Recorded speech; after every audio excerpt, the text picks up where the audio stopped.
Gold trusted gold buyers తాకట్టులో ఉన్న బంగారాన్ని విడిపించి ఈ రోజు ఉన్న మార్కెట్ ధరకే కొనబడును. మరిన్ని వివరాలకు సంప్రదించండి 7710 పవన్ కళ్యాణ్ గారు అనేది ఒక వ్యక్తి కాదు, అదొక శక్తి. పవన్ కళ్యాణ్ గారిని తక్కువ అంచనా వేస్తే ఏం జరుగుద్దో ఎలక్షన్ ముందు ఎలక్షన్ తర్వాత అప్పటి ప్రభుత్వానికి తెలిసొచ్చేసరికి వాళ్ళ చేతులు కాలిపోయాయి.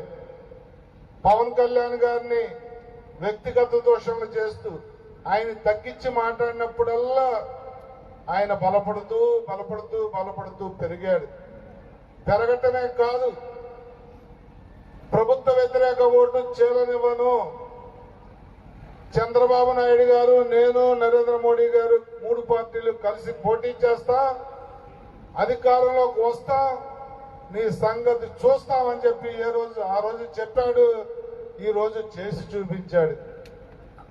ఏ రోజైనా కూడా పవన్ కళ్యాణ్ గారు శాంతంగా ఉంటే, పవన్ కళ్యాణ్ గారు అవతల వ్యక్తి మీద జాలి పడితే పోనీలేని వదిలేస్తే తప్ప పవన్ కళ్యాణ్ గారు 3వ కన్ను తెరిస్తే ఎలా ఉంటుందో మొన్న ఎలక్షన్ లో చూపించామని కూడా మీకు తెలియజేస్తా ఉన్నా.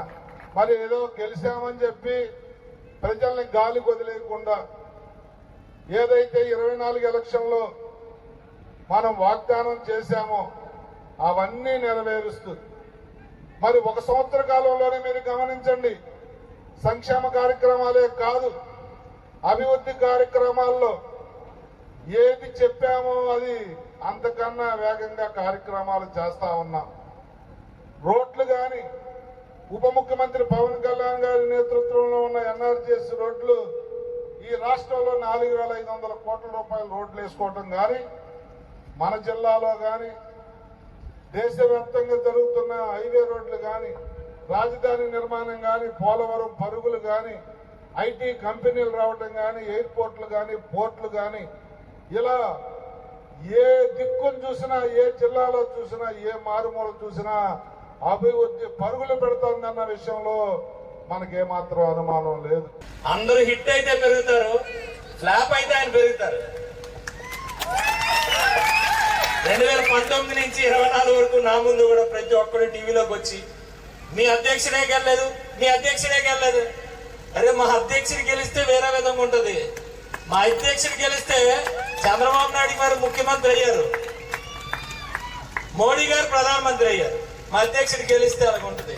గెలకపోవడం వల్లే నువ్వు తిన్నంగా ఉన్నావని కూడా చెప్తున్నా.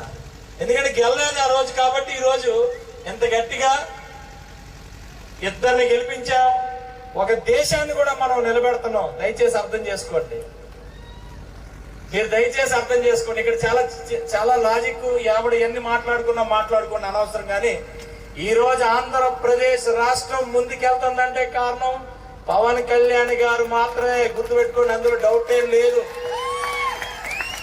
త్యాగాలు మనకు అవసరం లేదు. మనం ఎవరి కోసం త్యాగాలు చేయలే, ఈ దేశం కోసం చచ్చిపోవడానికి పార్టీ పెట్టాం.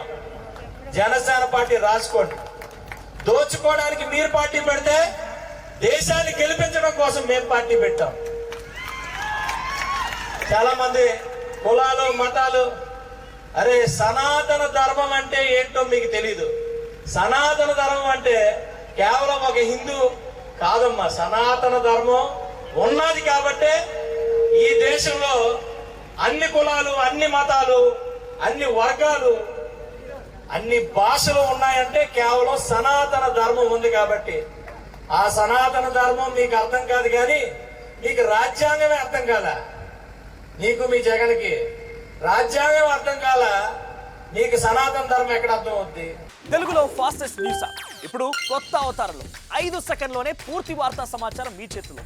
సోషల్ మీడియా ట్రెండ్స్ మీ కళ్ళ ముందుకే live TV and voice search options తో ఇప్పుడే డౌన్లోడ్ చేయండి. యాప్ లింక్ డిస్క్రిప్షన్ లో ఉంది.